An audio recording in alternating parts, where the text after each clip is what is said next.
Hello student, good morning to all of you.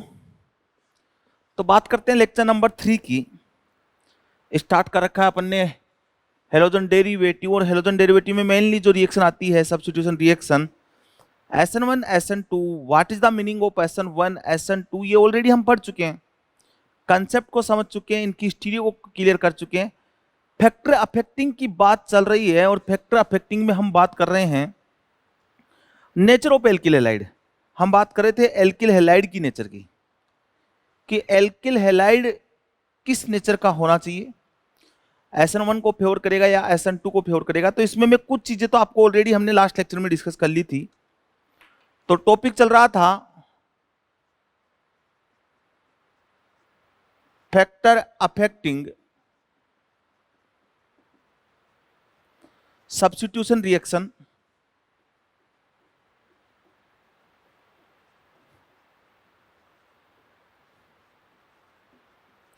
और इसमें एक हमने ये देख लिया था अनसेचुरेशन एट एल्फा कार्बन। एक देख लिया था हमने अनसेचुरेशन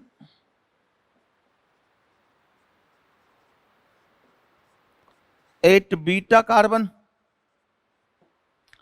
एक देख लिया था ब्रांचिंग एट एल्फा कार्बन। और एक देख लिया था ब्रांचिंग एट बीटा कार्बन। ये चार फैक्टर हम ऑलरेडी देख चुके हैं। नेचर ऑफ सबस्ट्रेट की बात चल रही थी। इसमें भी जो पहला पॉइंट था वो था नेचर ऑफ सबस्ट्रेट। पहला था उसका नाम था नेचर ऑफ सबस्ट्रेट, ये देख चुके अपन। ठीक है, पांचवा पॉइंट जो है वो है heteroatom at alpha position. Heteroatom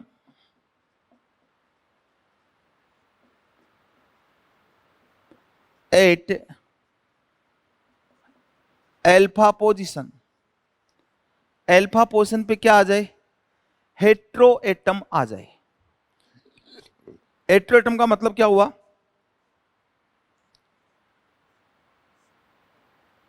यहां हेलोजन लगा हुआ हो और यहां हेट्रोएटम लगा हुआ हो।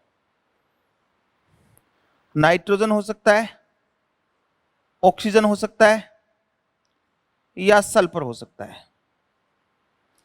दिस टाइप कंपाउंड मेनली तो ना नाइट्रोजन और ऑक्सीजन ही होगा।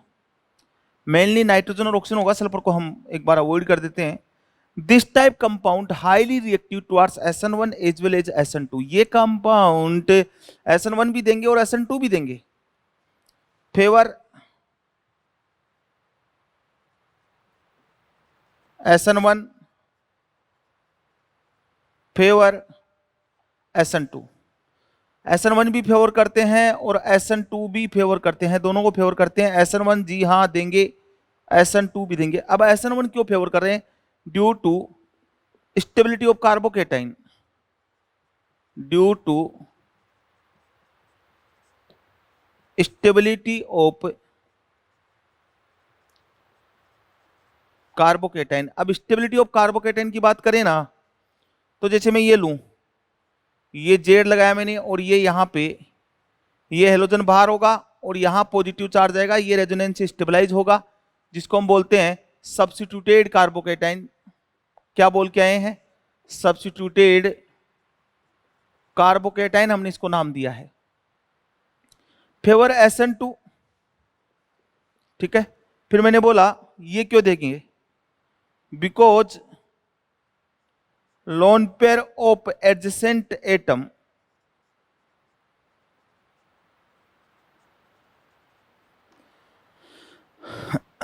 देखो इधर, इस लोन पेयर की ये एडजेसेंट एटम है ना, यहां पे है इसका सिग्मा एंटी बॉन्डिंग, और ये लोन पेयर इधर आके इस हेलोजन को बाहर निकालने में क्या करते हैं, हेल्प करते हैं। मतलब पीछे से धक्का लगा रहे हैं ये, इस हेलोजन को जल्दी बाहर निकाल रहे हैं, तो आसानी से यहां नया न्यूक्लियोफाइल आ सकता है। तो because lone pair of adjacent atom help to remove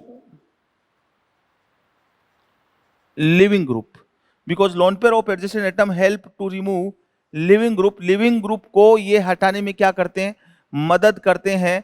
और ये लिविंग हेलोजन क्या हो जाता है, जल्दी बाहर जाता है, तो न्यूक्लियोफाइल आसानी से अटैक कर जाएगा। तो एक तो बाहर से न्यूक्लियोफाइल आए वो इसको बाहर करे, एक ये अंदर से ही न्यूक्लियोफाइल है, तो दोनों मिलके इस हेलोजन को जल्दी बाहर कर देंगे, इसलिए रिएक्ट ऑफ रिएक्शन क्या हो जाएगी, फास्ट हो जाएगी। तो SN1 को भी फेवर करेंगे और SN2 को भी फेवर करेंगे। ये मैंने बात की hetero atom at alpha position. Alpha position पे हेट्रो एटम का मतलब है जैसे नाइट्रोजन लिया मैंने और ऑक्सीजन लिया, इनके बारे में बात की है। अब जैसे मैंने इसके क्वेश्चंस भी बन जाते हैं, जैसे मैंने ये लिया OCl और ये Cl, और मैंने बोला NaOH इक्वस कौन है, OH माइनस, स्ट्रॉन्ग क्या है, न्यूक्लियोफाइल रिएक्शन किससे जाएगी, SN2 से। मैंने क्या बोला था शुरू में कि SN1 तो बहुत ही कम कंपाउंड शो करते हैं, हमेशा मैक्सिमम कंपाउंड SN2 शो करते हैं। तो यहां पे अब ये Cl जाएगा, ये Cl जाएगा, ये Cl जाएगा, क्योंकि ये, और यहां क्या बनेगा, ये वाला बन जाएगा आंसर, ये वाला बनेगा। और ये आपको 1 इक्विवेलेंट दिया हुआ है, 1 इक्विवेलेंट। क्लियर, समझ में आ गई बात। तो ये था पांचवा hetero atom at alpha position. अब मैं बात करता हूं इसके बाद एल्फा हेलो कार्बोनिल, ठीक है, देखो 6।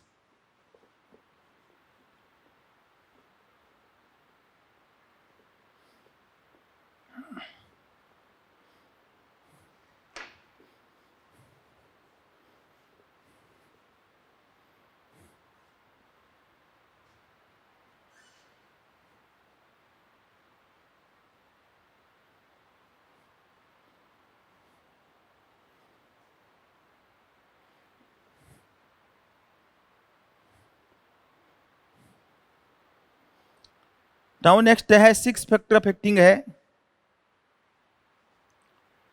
Alpha hello carbonyl, most reactive towards SN2 या always favour SN2, most reactive towards SN2, alpha hello carbonyl SN2 के लिए मोस्ट रिएक्टिव है। या फिर मैंने बोला हमेशा किसको फेवर करेंगे, SN2 को फेवर करेंगे, नेवर गिव SN1, या फिर मैं बोल दूं लीस्ट रिएक्टिव टुवर्ड्स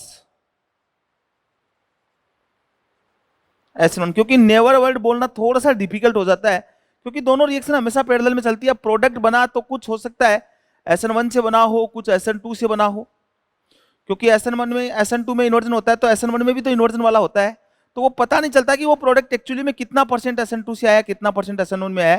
तो यहां हम ये नेवर बोलना थोड़ा सा ठीक नहीं रहता, फिर भी मैंने बोल दिया है कि नेवर गिव SN1, क्योंकि क्वेश्चन लगाने के लिए हमें एक बॉर्डर लाइन तो डिसाइड करनी पड़ेगी ना। अगर मैं खुद प्रोटेक्ट करूंगा तो तुम्हारे क्वेश्चन नहीं लग पाएंगे। तो most reactive towards SN2, SN2 के लिए मोस्ट रिएक्टिव है, ऑलवेज फेवर SN2। अब क्या होता है एल्फा हेलो कार्बोनिल, मतलब मैं ये बोल रहा हूं कि CO और इधर यहां पे क्या लगा हुआ हो, हेलोजन, ये वाला, या फिर ऐसे दे देगा, या फिर ऐसे दे देगा,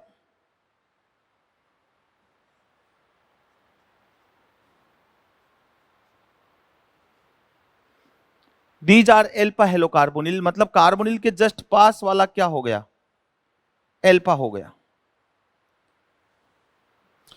अब फेवर SN2 फेवर करते हैं stability of transition state, high stability of transition state due to high stability of transition state favour SN2। कैसे? अभी मैंने क्या बताया था कि ये कार्बन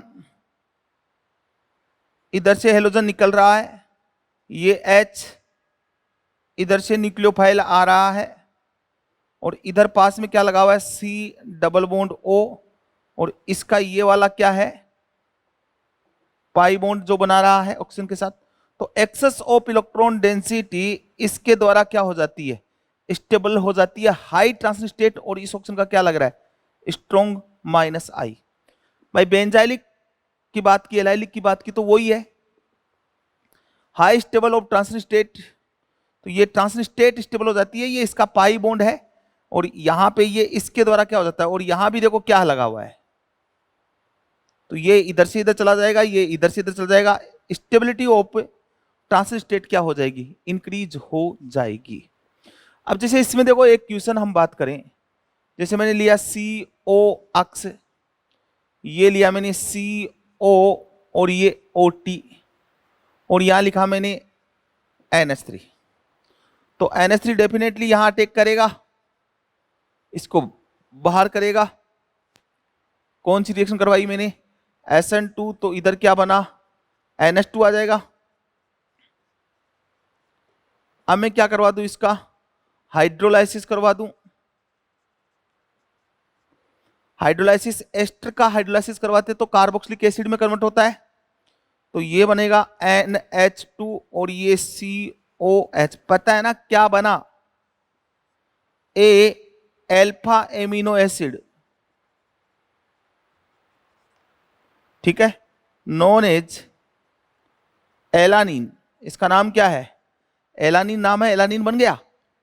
तो एमिनो एसिड भी बना सकते हैं। अब ये वाला स्केलेटन है ना, इसके पास वाला यही जाएगा। बच्चा कंफ्यूज रहता है कहाँ करवानी कहाँ नहीं करवानी, सिंपल सा कंसेप्ट है, मेरे हिसाब से कोई प्रॉब्लम आनी नहीं चाहिए।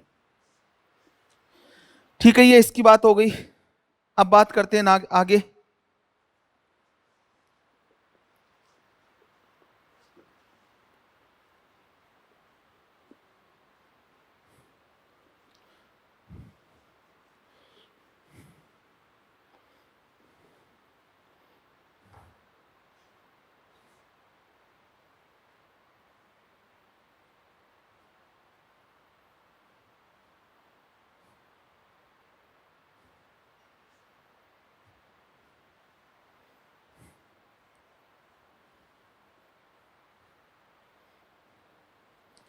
ठीक है, नाउ हम बात करेंगे और आगे फैक्टर अफेक्टिंग की। अब और एग्जांपल देखें, जैसे मैंने ये लिया,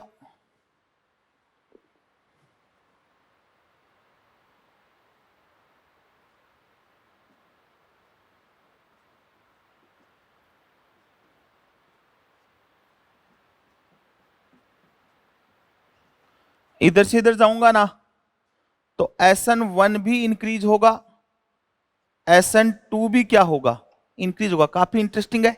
SN1 तो क्यों होगा, स्टेबिलिटी ऑफ कार्बोकेटाइन क्या हो जाएगा, इंक्रीज होगा, जैसा हमने पढ़ा है। और यहां ये हो रहा है तो स्टेबिलिटी ऑफ ट्रांजिशन स्टेट क्या हो जाएगा, इंक्रीज हो जाएगा। Because as well as size of ring increase, existence possibility of sp2 carbon, sp2 carbon, और यहां sp2 क्या है, अपनी ट्रांजिशन स्टेट है ना, तो sp2 existence possibility of sp2 carbon increase. इसलिए यहां पे SN1 भी बढ़ेगा, SN2 भी बढ़ेगा। इधर से इधर जाऊंगा, SN1 भी बढ़ेगा, SN2 भी बढ़ेगा। अब अगर मैं बात करूं इसकी ब्रिज हेड हेलाइड, इसकी बात करूं, ये वाला कंपाउंड लिया मैंने मान लो, या फिर इसका मतलब ये वाला हो गया, ये never favour SN1 and SN2 because at bridge head position sp2 carbon not exist। इसलिए ये वाले ना तो SN1 को फेवर करते हैं ना SN2 को फेवर करते हैं। SN1 के फेवर के लिए कार्बोकेटाइन स्टेबल होना चाहिए और यहां ब्रिज पोर्शन पे कार्बोकेटाइन नहीं बनता है, ब्रेड्स रूल जैसा हमने पीछे के लेक्चर में इसको समझा है। और यहां मैंने बोला है कि अगर SN2 कराऊंगा तो ट्रांजिशन स्टेट बनेगी, समझ में आ रही बात? तो ट्रांजिशन स्टेट बनेगी तो भी नहीं आएगा और अगर कार्बोकेटाइन बनाया है तो भी रिएक्शन नहीं होगी। नेक्स्ट बात करते हैं,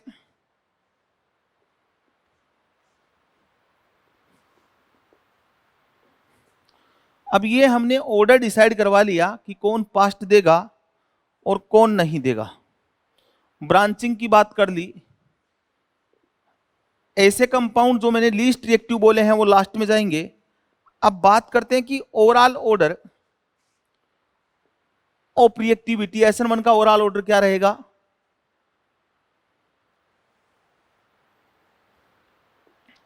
ठीक है, अब देखो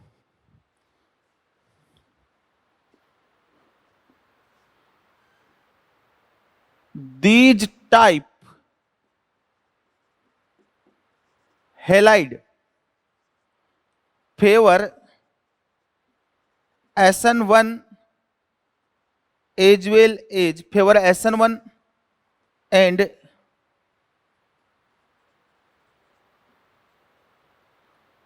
favor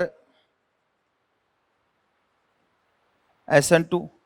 These type halide favor SN1 and SN2। SN1 due to aromatic carbocation और favour SN2 due to aromatic transition state. देखो इधर कौन से किन की बात हो रही है, ये वाला,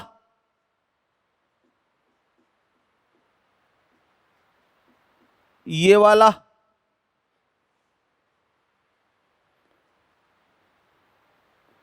ये वाला,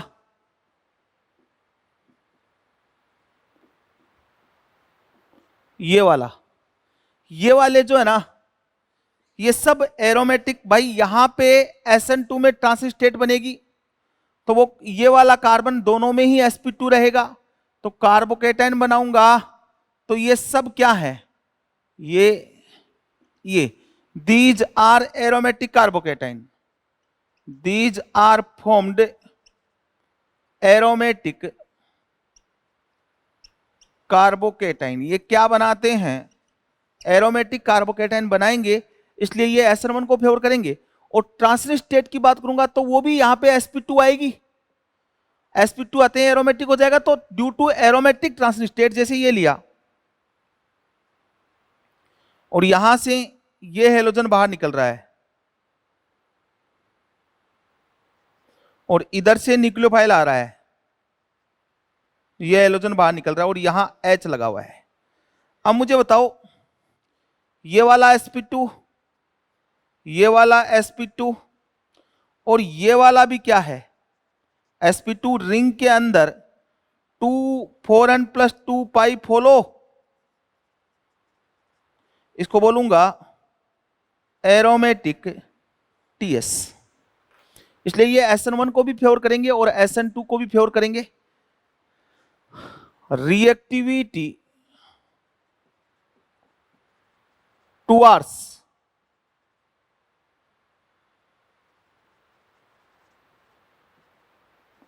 SN1, अगर इनकी बात कर ले SN1 की तो इसको 1 नंबर 2 नंबर 3 नंबर 4 नंबर, ठीक है, सबसे ज्यादा 4 3 2 और 1, इनकी बात कर ले तो ये देखो एरोमेटिक बनेगा और जब ये रेजोनेंस होगा तो पॉजिटिव चार्ज यहां आएगा, यहां से सब्स्टिट्यूटेड कार्बोकेटाइन बनेगा, एरोमेटिक प्लस सब्स्टिट्यूटेड, ये एरोमेटिक प्लस सब्स्टिट्यूटेड, और ये दोनों केवल क्या है, एरोमेटिक, इसमें मोर रेजोनेंस इसमें कम रेजोनेंस, ठीक है। तो ये SN1 भी देंगे, SN2 भी देंगे, दोनों में ही हाईली रिएक्टिव रहेंगे। ऐसा नहीं है कि SN1 दे रहा है तो SN2 नहीं देगा। ठीक है, अब हम एक ओवरऑल ऑर्डर पढ़ते हैं, फिर उसके क्वेश्चन हम लगाते हैं, समझते हैं। Overall order, generally order for SN1 का क्या रहेगा? तो SN1 का मैंने स्टेबिलिटी ऑफ कार्बोकेटाइन बताया ही है, और SN2 में स्टेबिलिटी ऑफ ट्रांजिशन स्टेट देखना है, और स्टेरिक हिंड्रेंस को भी हम क्या करते हैं? कंसिडर करते हैं। देखें, चलो मिटाऊं।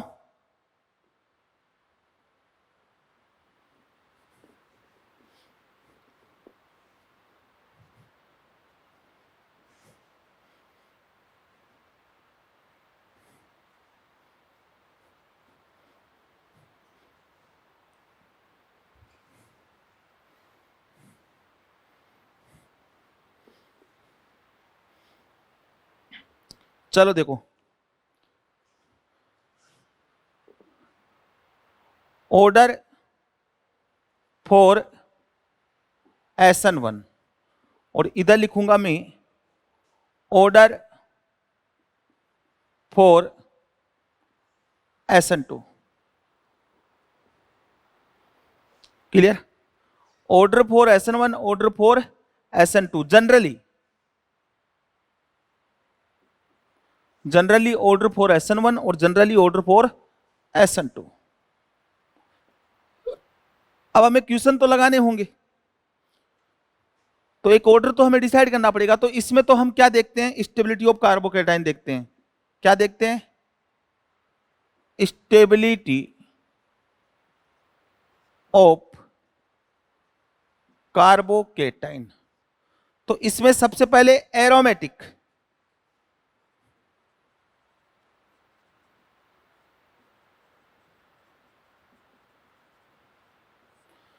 वो वाले आएंगे जो एरोमेटिक बनाते हैं, या फिर एरोमेटिक कार्बोकेटाइन। ठीक है, उसके बाद आएगा मिसलेनियस। मिसलेनियस में ये वाला कार्बोकेटाइन बनना चाहिए, ये स्टेबल होता है। तो यहां जब ये जाएगा तो यहां पॉजिटिव आएगा, और ये स्टेबल है। एरोमेटिक में मैंने अभी बोला है, एक ये वाला आता है, एक ये वाला आता है जिसको आप ट्रोपोलियम कार्बोकेटाइन बोलते हो, एक ये वाला आता है, और एक ये वाला आता है।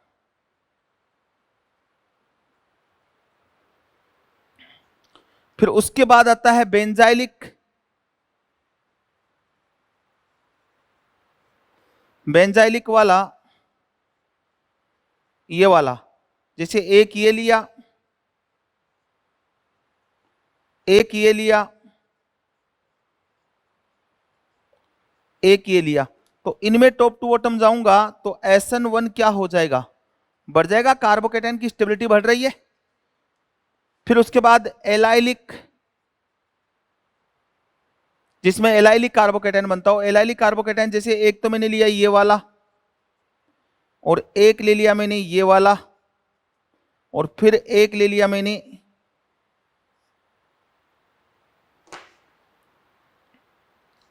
ये वाला। तो यहां भी टॉप टू बॉटम SN1 क्या होगा?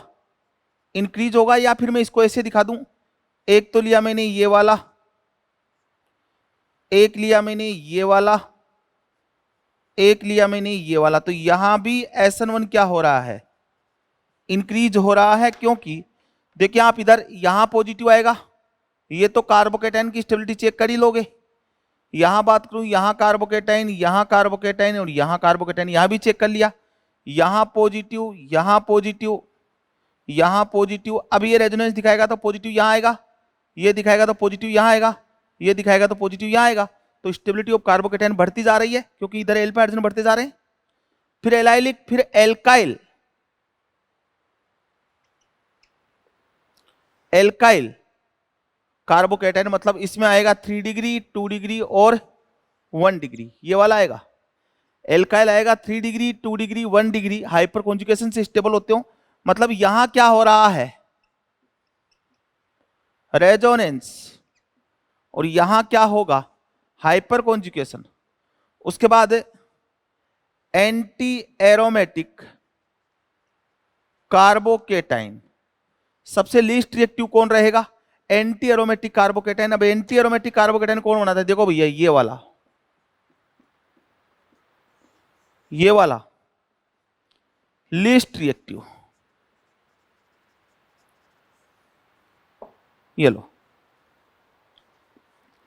1 degree never favour SN1, 3 degree never favour SN2। ये सब चीजें बात करेंगे अपन। ये जनरली ऑर्डर है किसका? SN1 का। तो कार्बोकेटाइन की स्टेबिलिटी चेक करनी होती है, और होपफुली कार्बोकेटाइन की स्टेबिलिटी तो सभी को चेक करना आती होगी ना। अच्छा एक चीज और, एक अपन ने वो छोड़ दिया हेट्रोएटम, तो वो यहां आएगा। हेट्रोएटम एट एल्फा पोजीशन, यहां पे आएगा ये हेट्रोएटम एट एल्फा पोजीशन, जो हमने भाई सब्स्टिट्यूटेड कार्बोकेटाइन। अरे कार्बोकेटाइन की स्टेबिलिटी का ऑर्डर यही देखा है, aromatic, substituted, miscellaneous, benzylic, allylic, alkyl, anti aromatic carbocation. तो ये वाला लीस्ट रिएक्टिव रहेगा, ध्यान रखना। ठीक है, नेक्स्ट बात करें। अब generally order for SN2,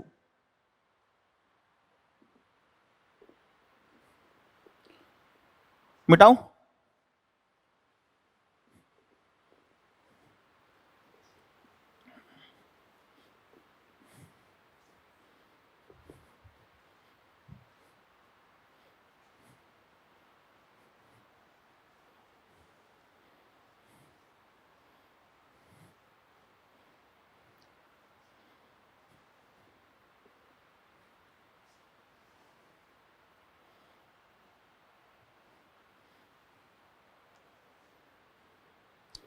Now, generally order for SN2,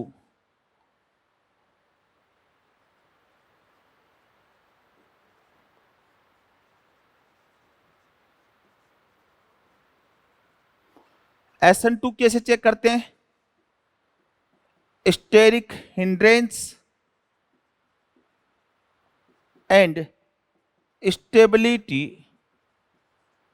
of TS। तो इसमें सबसे पहले एल्फा हेलो कार्बोनिल, जो कि मोस्ट रिएक्टिव है, एल्फा हेलो कार्बोनिल जो कि मोस्ट रिएक्टिव है, ठीक है। नेवर फेवर SN1, SN1 को कभी फेवर नहीं करेंगे। हेट्रोएटम एट एल्फा पोजिशन, वो SN1 भी फेवर करता है, SN2 भी करता है। हेट्रोएटम एट एल्फा पोजीशन, ये वाले हो गए।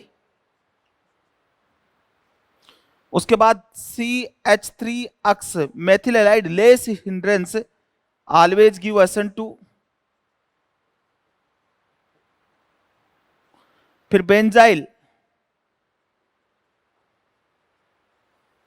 अब बेंजाइल में भी कौन सा सबसे पहले, जिसपे इलेक्ट्रॉन विड्रॉइंग लगा हुआ हो, उसके बाद सिंपल हो जाएगा, सबसे कम कौन हो जाएगा? इलेक्ट्रॉन डोनेटिंग लगा हुआ हो।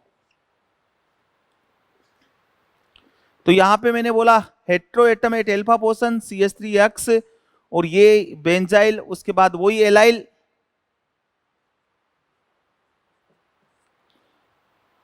अब इसमें रिएक्टिविटी ऑर्डर रहेगा वो 1 degree, 2 degree, 3 degree benzyl halide. इसमें भी 1 degree, 2 degree, 3 degree allyl halide. फिर एल्काइल हेलाइड आ जाएगा,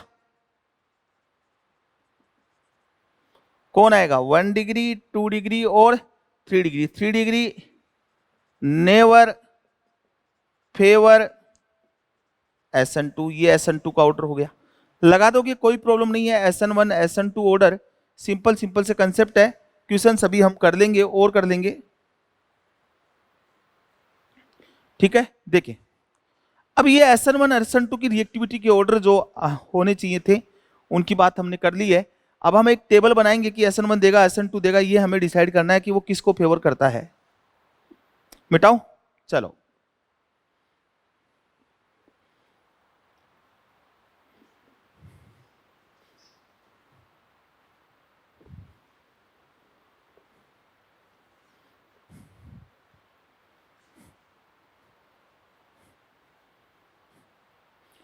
ये तो बात हुई नेचर ऑफ सबस्ट्रेट, मतलब एल्काइल ग्रुप कैसा लगा हुआ है इसकी बात हुई। अब जैसे मैं ये लेता हूं, फिर लिया मैंने ये वाला, ठीक है, फिर लिया मैंने ये वाला, फिर लिया मैंने ये वाला, और फिर लिया मैंने ये वाला, और फिर लिया मैंने ये वाला, और एक बार लिया मैंने ये वाला, एक बार लिया मैंने ये वाला, और एक बार लिया मैंने ये वाला। तो देखो SN1 SN2 नहीं देगा। क्यों नहीं देगा? ना तो SN1 देता है ना SN2 देता है। क्या हो रहा है? कॉन्जुगेशन हो रहा है, डबल बॉन्ड करेक्टर है, ठीक है। अनसेचुरेशन एट एल्फा कार्बन, इसलिए नहीं दे रहा। ये वाला भी नहीं देगा, सेम कंसेप्ट। ये वाला SN1 नहीं देगा, SN2 देगा, एल्फा हेलो कीटोन। ये वाला SN1 नहीं देगा, SN2 को फेवर करेगा। SN1 देगा, SN2 नहीं देगा।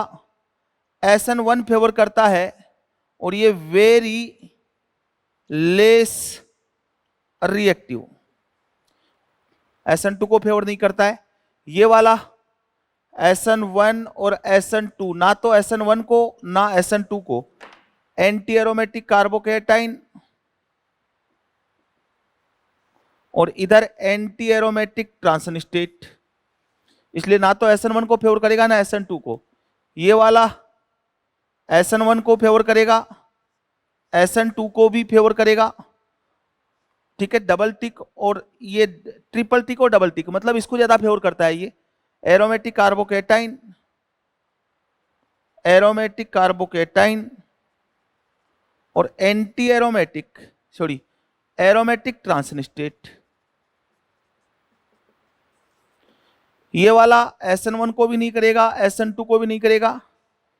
स्ट्रेन यहां sp2 ये लीस्ट स्टेबल हो गया, और ये वाला यहां लीस्ट स्टेबल ट्रांजिशन स्टेट। आपको पता होगा तो यहां मैंने क्या लगेगा, ब्रेड्स रूल। अब ये पीछे बताया हुआ है, ऐसे चेक करते हैं यार क्या है, और क्वेश्चन लगा दे तो भी कर लोगे, कोई प्रॉब्लम नहीं है, वो भी हम क्वेश्चन करेंगे। नेक्स्ट है नेचर ऑफ लिविंग ग्रुप। ये तो बात हो गई नेचर ऑफ सबस्ट्रेट की, कहाँ स्टेबल बन रहा है, कहाँ लेस स्टेबल बन रहा है, इससे आइडिया हो गया हमें। इन सब चीजों का ध्यान रखोगे, ये वाले लिखा है ना, इनका मेनली ध्यान रखना है आपको। मिटाऊं? चलो,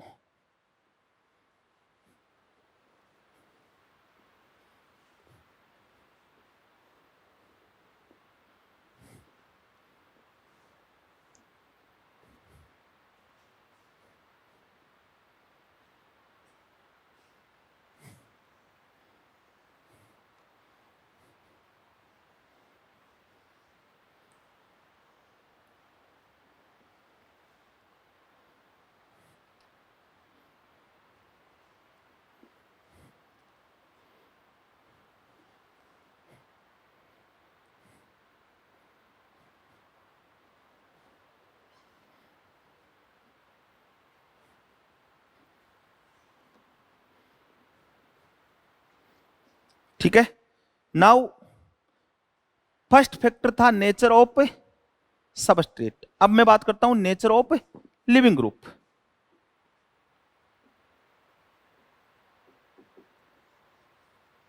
लिविंग ग्रुप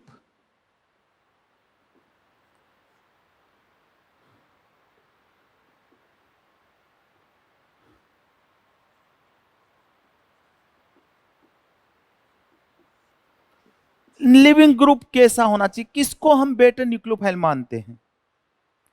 तो इसका सबसे पहले मैं डेफिनेशन लिखूं, good leaving group those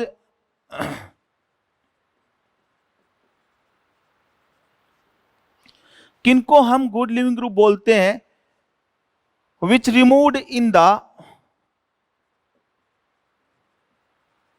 which removed in the form of stable ion, in the form of stable ion,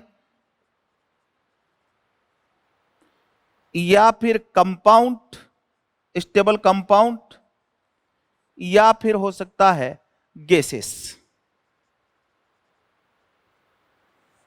good leaving group किसको मानते हैं? उसको मानते हैं good leaving group those which removed in the form of stable ion, या तो stable ion होना चाहिए, या स्टेबल कंपाउंड होना चाहिए, या स्टेबल गैसियस होना चाहिए। जैसे गैसियस है तो गैसियस में जैसे मैंने लिया N2CO2 SO3, और इनको मैंने बोला these are good leaving group, क्योंकि एक स्टेबल गैस के फॉर्म में बाहर आ रहे हैं। कंपाउंड की भी बात करेंगे, स्टेबल आयन की भी हम बात करेंगे। तो लिविंग ग्रुप एबिलिटी कई फैक्टर पे डिपेंड करती है कि कौन कौन से फैक्टर पे लिविंग ग्रुप एबिलिटी डिपेंड करती है। एक तो strong acids conjugated base, factor affecting leaving group ability. एक तो इसमें ये मेनली तो यही फैक्टर चलता है कि strong acids conjugated base good leaving group. Strong acid का कॉन्जुगेटेड बेस क्या रहेगा? गुड लिविंग ग्रुप रहेगा। जो जितना स्ट्रॉन्ग एसिड है उसका कॉन्जुगेटेड बेस उतना ही गुड लिविंग ग्रुप है। इसको मैं ऐसे भी बोल सकता हूं, strong acids conjugated base weak and good leaving group, ऐसे ही बोल सकता हूं। बात एक ही है, स्ट्रॉन्ग एसिड का कॉन्जुगेटेड बेस वीक होता है कि नहीं होता है? होता है। एसिड बेस रिएक्शन देखी है, और क्या रहेगा? गुड लिविंग ग्रुप रहेगा। जैसे I minus, Br minus, Cl minus, F minus, इसका एसिड क्या बनेगा? HI, HBr, HCl, HF। ये एसिडिक ऑर्डर होगा क्या? जिस आयन का स्ट्रॉन्ग एसिड बनेगा वो गुड लिविंग ग्रुप होगा। जिस आयन का स्ट्रॉन्ग एसिड बनेगा वो गुड लिविंग ग्रुप होगा। तो स्ट्रॉन्ग एसिड ये किसका ऑर्डर है? एसिडिटी का। तो यही वाला ऑर्डर किसका हो जाएगा? लिविंग ग्रुप एबिलिटी का, LGA, लिविंग ग्रुप एबिलिटी। अब ये देखो, जिस आयन का स्ट्रॉन्ग एसिड बनेगा, तो I माइनस का सबसे स्ट्रॉन्ग एसिड बनाया तो ये गुड लिविंग ग्रुप हो गया। ऐसे अगर मैं बात करूं CH3CO minus, PHO minus, RO minus, तो इसका एसिड बना CH3COH, इसका बना PHOH, इसका बना ROH। तो ये एसिडिटी ऑर्डर हो गया क्या? तो ये ही किसका ऑर्डर रहेगा? लिविंग ग्रुप एबिलिटी का ऑर्डर रहेगा क्या? यही लिविंग ग्रुप एबिलिटी का ऑर्डर रहेगा क्या? ऐसे अगर मैं बात करूं OH माइनस और H2O में से गुड लिविंग ग्रुप ये वाला है, लिविंग ग्रुप एबिलिटी, क्योंकि इसका क्या बना? H2O, इसका क्या बना? H3O plus. एसिडिटी ऑर्डर ये आएगा क्या? जो एसिडिटी ऑर्डर आएगा वही लिविंग ग्रुप एबिलिटी ऑर्डर रहेगा। ऐसे अगर मैं बात करूं इसकी RO minus, OH minus, H2O, ROH, ये वाला रहेगा एसिडिटी। तो ये लिविंग ग्रुप एबिलिटी रहेगा। नीचे वाला ऑर्डर किसका है? एसिडिटी का।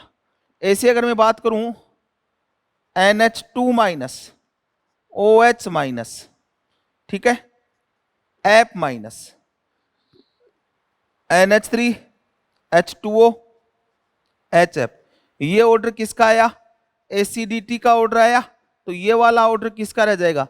लिविंग ग्रुप एबिलिटी का। पता नहीं क्यों लोग इतना डरते हैं, जबकि लिविंग ग्रुप एबिलिटी से तो इजी को कंसेप्ट हो ही नहीं सकता। स्ट्रॉन्ग एसिड्स, जिसका स्ट्रॉन्ग एसिड बनेगा वो गुड लिविंग ग्रुप होगा। अभी ये मैंने बोला, क्या बोला कि good leaving group those which removed in the form of stable ion compound gases जैसे N2CO2SO3 स्टेबल गैसेज हैं, तो ये these are also good leaving group, ये भी गुड लिविंग ग्रुप है। और N2 से बेटर दुनिया में कोई गुड लिविंग ग्रुप नहीं है। सबसे बेहतर लिविंग ग्रुप वर्ल्ड का सबसे best leaving group, organic chemistry का सबसे बेस्ट लिविंग ग्रुप कौन माना जाता है? N2 माना जाता है। अब यहां से तो अपने क्वेश्चन हो रहे नहीं सोले, IBrCl हो गए। अब इसमें थोड़ी सी मैं 2-3 टर्म्स आपको बताता हूं, उसके बाद हम आगे बढ़ते हैं। 2-3 टर्म्स की हम बात करेंगे, उसके बाद हम आगे बढ़ना स्टार्ट करेंगे। और वो टर्म्स कौन सी है उसके बारे में हम बात करते हैं। ठीक है, देखें।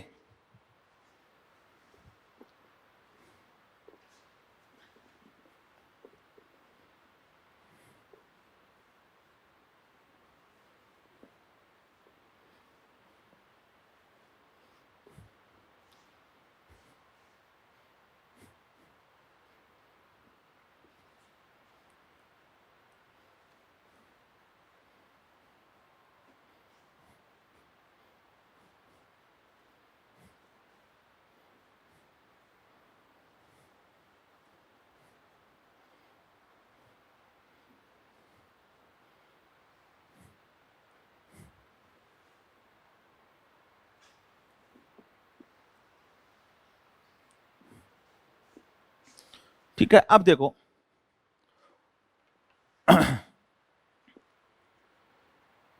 लिविंग ग्रुप एबिलिटी, मेरी बात ध्यान से सुनना। आपने कई जगह पढ़ा होगा OTF, OTF, कई जगह पढ़ा होगा ONS, OBS, OTS, OAC minus. इनका मतलब क्या है वो समझा रहा हूं मैं। तो देखो, इसका मतलब तो है O minus S double bond O और ये CF और ये F, ये मतलब है इसका। तो ONS का मतलब क्या है? चलो ऐसे नहीं ले, इसे बताते हैं। पहले ये देखो आप, मैं इधर इनका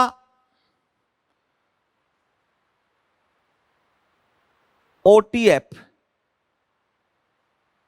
ये लिविंग ग्रुप है, तो इसका मतलब क्या है? O minus S double bond O और ये CF F और ये F, इसका मतलब ये है। ONS, इसका मतलब है ये वाला S double bond O minus NO2। फिर बोला OBS, इसका मतलब है ये वाला,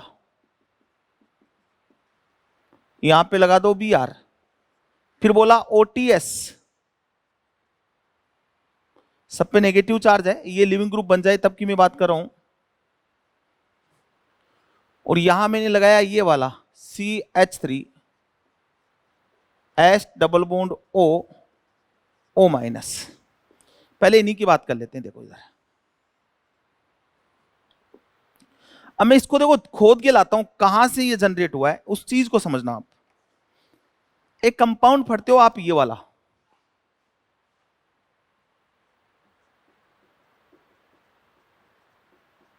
फेमस कंपाउंड है, पढ़ते हो, याद करो। देखिए क्या बोलते हो, बेंजिल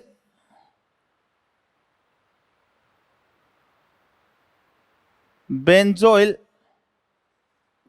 सल्फोनिल क्लोराइड, बेंजीन। अबे यार,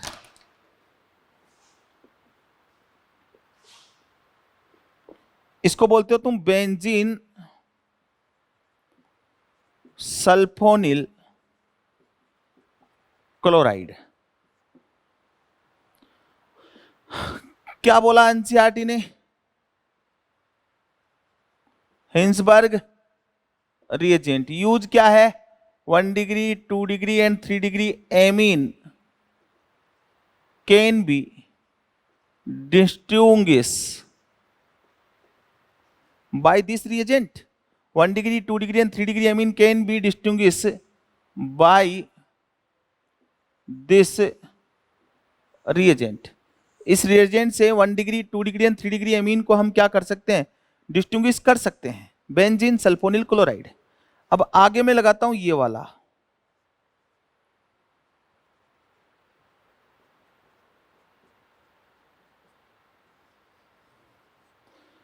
बस क्या किया, CH3 लगा दिया, क्या बन गया, टोलुइन सल्फोनिल क्लोराइड. तो इस वाले को तो रिप्रेजेंट करते हैं, इस वाले को रिप्रेजेंट करते हैं TS से और इसको रिप्रेजेंट करते हैं Cl से. यह है टोसाइल क्लोराइड. TS का मतलब है टोसाइल. इस पूरे वाले को TS से और इधर क्या लगा हुआ है Cl. तो Cl तो ये वाला हो गया और ये टोसाइल इधर से आ गया, ये Cl हो गया. अब यहां मैंने क्या किया, CH3 लगाया, ये रहा. तो यहां से यहां अपन ने ये लगाए, तो ये कैसे बनेंगे पहले आप देखें कि इसको मैंने बोल दिया टोलुइन सल्फोनिल क्लोराइड, मैंने इसको बोल दिया, ठीक है. ये TSCl से इसको रिप्रेजेंट करते हैं. अब अगर मैं TS में, इसी में आप समझना कि मैंने इस पूरे कंपाउंड को TS बोला है, तो ये वाला है TS और ये O माइनस, तो OTS हो गया ना. अब इसको मैंने यहां बोला ये वाला है TS और इधर लग गया O, ये वाला. अब इसको मैं बोलूंगा BS, ये BS हो जाएगा तो ऑक्सीजन रह गया. इसको मैं बोलूंगा NO, सॉरी NS, और ये वाला ये तो है ट्राइफिलेटाइन.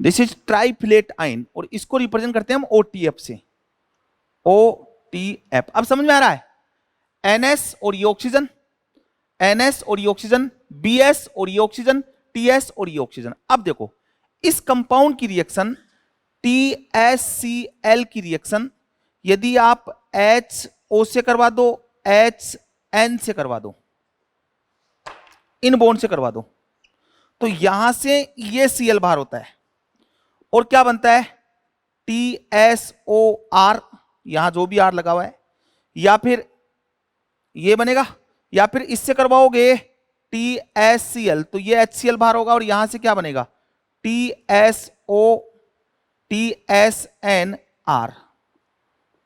चलो इसी की बात कर लेते हैं अपन, ये हिंसबर्ग टेस्ट तो बाद की बात है. ये वाला बना TSOR. अब ये वाला है ना OTS, this is living group. ये वाला जो OTS बना ना, ये वाला क्या है लिविंग ग्रुप. तो यहां न्यूक्लियोफाइल आएगा और इस OTS को क्या कर देगा, बाहर कर देगा. बनेगा कैसे, जब अब TS का मैंने बोला यहां पे मैं Br लगा दूं, फिर रिएक्शन करवा दूं, NO2 लगा दूं, तब रिएक्शन करवा दूं, तो ये वाला बनेगा. अब आप इसको ऐसे भी समझ सकते हो कि ये सल्फोनिक एसिड है. अब यहां पे इसका एसिड क्या बनेगा, इसका एसिड क्या बनेगा TSOH, इसका एसिड क्या बनेगा BSOH, इसका एसिड क्या बनेगा SNOH, NSOH, और इसका क्या बन जाएगा, इसका TFOH. एसिडिटी ऑर्डर ये रहेगा.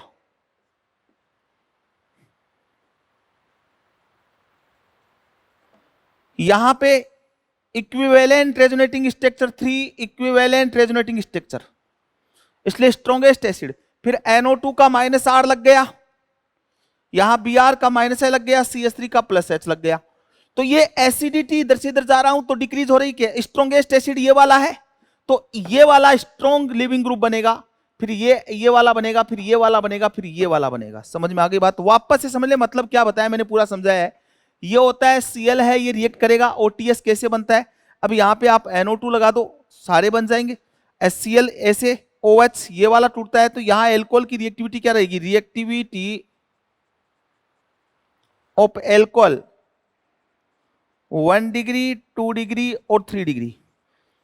एल्कोहल की रिएक्टिविटी क्या रहेगी? 1 डिग्री, 2 डिग्री, 3 डिग्री। वो रिएक्शन जिसमें एल्कोहल का OH बॉन्ड टूटता है, वहां रिएक्टिविटी हमेशा 1 डिग्री, 2 डिग्री, 3 डिग्री होता है। वो रिएक्शन जिसमें एल्कोहल का OH बॉन्ड टूटता है, वहां रिएक्टिविटी हमेशा 1 डिग्री, 2 डिग्री, 3 डिग्री रहेगा। तो ये वाले हैं, इसको मैं बोलता हूं टोसाइलेट, इसको मैं बोलता हूं ब्रोसाइलेट,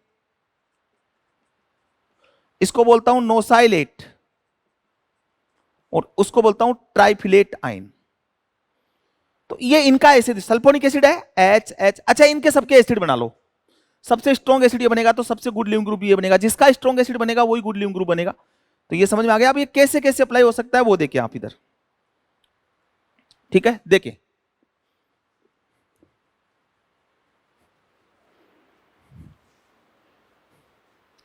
ये एक बहुत इंपॉर्टेंट पार्ट है, आगे काम में आएगा ये। पेराटोलुइन सल्फोनिल क्लोराइड, पेराटोलुइन सल्फोनिक एसिड। ये देखो, अब समझना, मैंने ये लिया,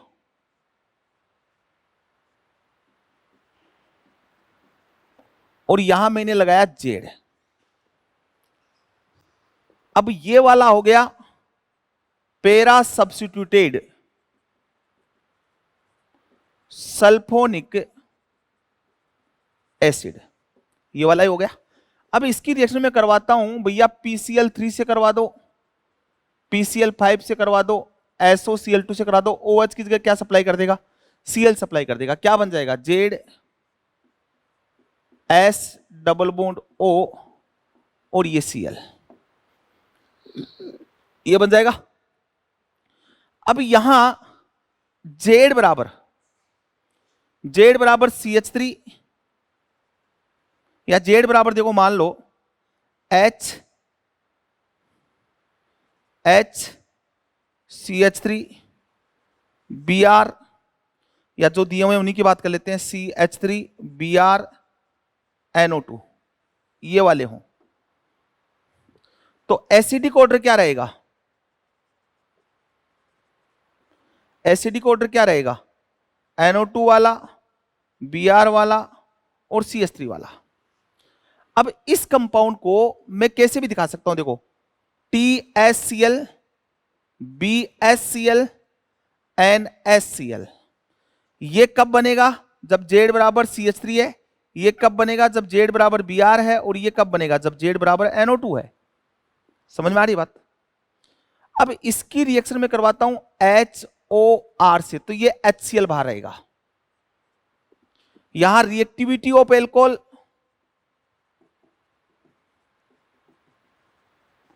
1 डिग्री, 2 डिग्री और 3 डिग्री रहेगा। तो यहां क्या बना? S डबल बॉन्ड O और ये O और ये R। अब ये वाला पूरा क्या है? ये जेड, दिस इज क्या है? Leaving group. न्यूक्लियोफाइल आएगा, अटैक करेगा और इसको क्या कर देगा? बाहर कर देगा। OTS। अब ये अलग अलग होगा ना। अब यहां किसका लिविंग ग्रुप सबसे ज्यादा एबिलिटी है? सबसे ज्यादा ONS का, फिर OBS का, उसके बाद OTS का, इन सबसे ज्यादा किसका है? OTF का। ये लिविंग ग्रुप एबिलिटी है। अब जैसे मैंने ये लिया OH TSCl, ये 1 डिग्री है, ये 2 डिग्री है, और ये दिया 1 इक्विवेलेंट। बोलो किसके साथ रिएक्शन करेगा? यहां रिएक्शन करेगा, यहां से ये HCl क्या हो जाएगा? बाहर हो जाएगा। ये बन जाएगा OH और ये O कार्बन OTS। अब इसकी रिएक्शन मान लो मैंने करवा दी I- से, तो ये SN2 देगा अटैक करेगा, इसको बाहर कर देगा और क्या बन जाएगा, OH और ये I। अब ऐसे दे दे CH3O H double bond O और ये CH3, तो ये वाला लिविंग ग्रुप है। अब यार रिंग की जगह CH3 लगा दिया, ऐसे दे दे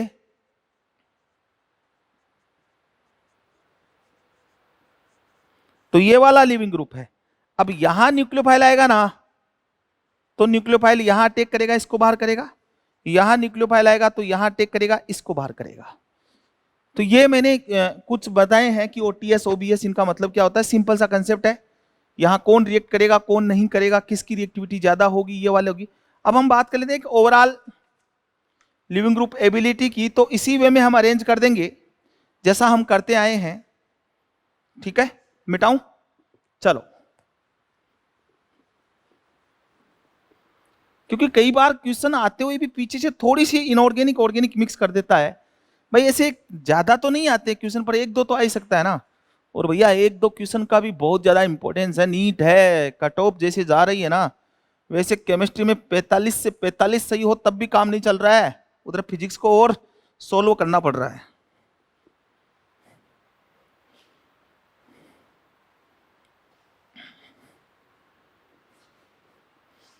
ठीक है, नेक्स्ट हम बात करते हैं, ये देखो overall leaving group ability. N2 सबसे ज्यादा अच्छा लिविंग ग्रुप है, N2+, फिर OTF,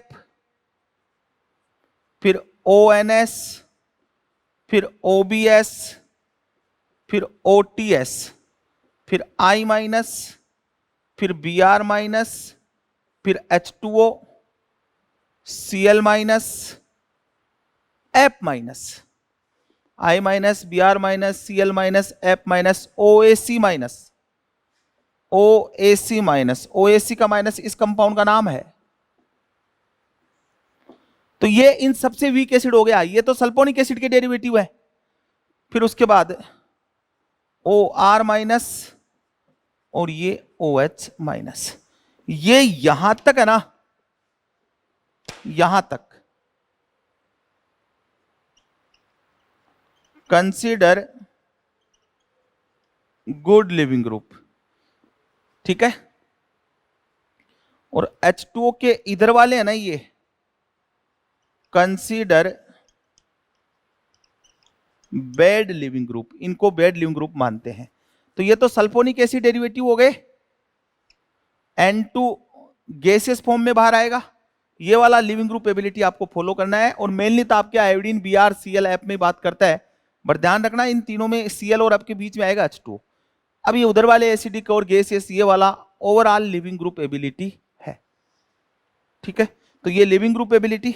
उसके बाद हम देखेंगे नेचर ऑफ सॉल्वेंट और इसके क्वेश्चंस लगाएंगे, वो मिलते हैं हम नेक्स्ट लेक्चर में। एक बार इसको ध्यान रखें। Okay, thank you.